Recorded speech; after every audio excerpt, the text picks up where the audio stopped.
Hello guys, it's me Muniba and welcome to Muniba's kitchen. कुछ week पहले मैंने एप्पल पाई और चिकन हॉट पाई बनाई थी, तो मुझे इसकी बहुत रिक्वेस्ट आ रही थी कि इस पाई की पाई क्रस्ट कैसे बनाई जाए। तो आज मुनीबा's किचन में मैं आपको बताऊंगी पाई क्रस्ट बनाने का तरीका। तो सबसे पहले मुझे चाहिए 2.5 कप मैदा, आधा खाने का चम्मच चीनी और आधा चाय का चम्मच नमक और 113 ग्राम मक्खन। आप चाहें तो देसी घी इस्तेमाल कर सकते हैं या ऑयल भी यूज़ कर सकते हैं।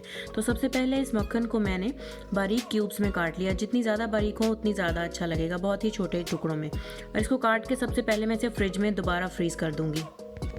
तो सबसे पहले मैं एक बर्तन में मैदा, नमक और चीनी को मिला दूँगी और अपना फ्रीज़ किया हुआ मक्खन भी इसके अंदर डाल दीजिए।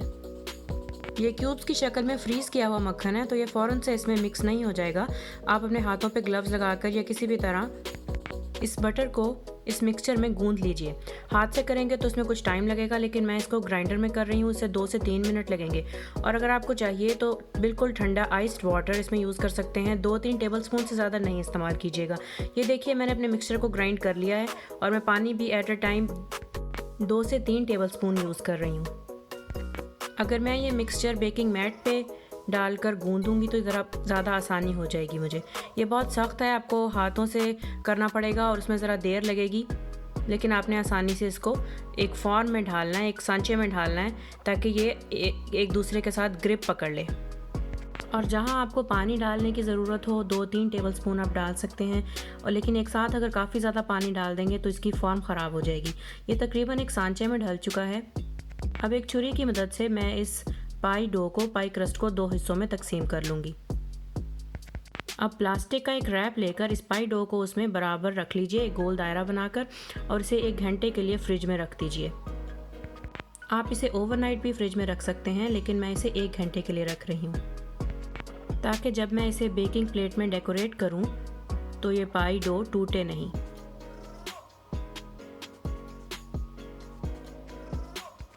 तो ये देखिए, 1 घंटा पूरा हो चुका है। अब मैं इसे खोलूँगी और अपनी एक रोलिंग पिन की मदद से इसको बारीक कर लूँगी, गूंद लूँगी।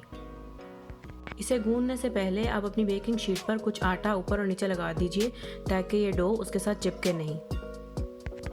मैं ये डो 9 इंच पैन के हिसाब से, 9 इंच प्लेट के हिसाब से बना रही हूँ। आपकी प्लेट जिस भी साइज़ की हो आप उतना इसको गूंद सकते हैं, बारीक कर सकते हैं। अगर ये किनारों से टूट भी रही हो तो इसको हम दोबारा फिक्स कर सकते हैं। जहाँ से कम हो आप दूसरे साइड से उतार के उस साइड पे लगा दीजिए और एक दफ़ा दोबारा उसको रोल कर लीजिए, क्योंकि दरमियाना हिस्सा हमें इसको 9 इंच का चाहिए। अब ये पाई डो इतनी वाइड हो गई है कि मेरी 9 इंच की प्लेट में इजीली पूरी आ रही है, तो बहुत एहतियात से इसको उठाकर अपनी प्लेट में लगा लीजिए। प्लेट के किनारों तक अच्छी तरह लगाइएगा और बाहर किनारों की एक्स्ट्रा पाई डो एक छुरी की मदद से काट लीजिए। और ये देखिए, मेरी बहुत ही प्यारी पाई क्रस्ट बनकर तैयार हो चुकी है, लेकिन अभी थोड़ी सी डेकोरेशन बाकी है जो कि मैं आपको बताऊंगी।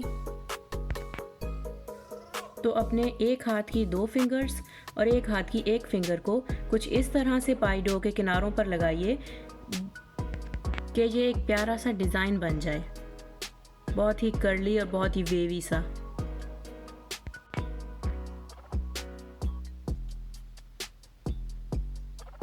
ये देखिए कितना प्यारा डिज़ाइन बनकर तैयार हुआ है।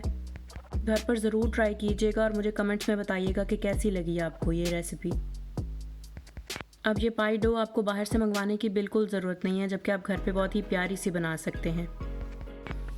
अब एंड में मैं एक छुरी की मदद से इसके बॉटम में कुछ कट लगा दूंगी, ताकि जब मैं इसे ओवन में रखूं तो ये इवनली अंदर तक बेक हो जाए।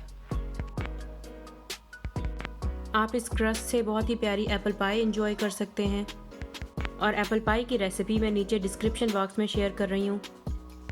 वहाँ जाइए, क्लिक कीजिए और फैमिली के साथ बहुत ही टेस्टी एप्पल पाई एंजॉय कीजिए। तो ज़रूर बताइएगा आज की वीडियो कैसी लगी।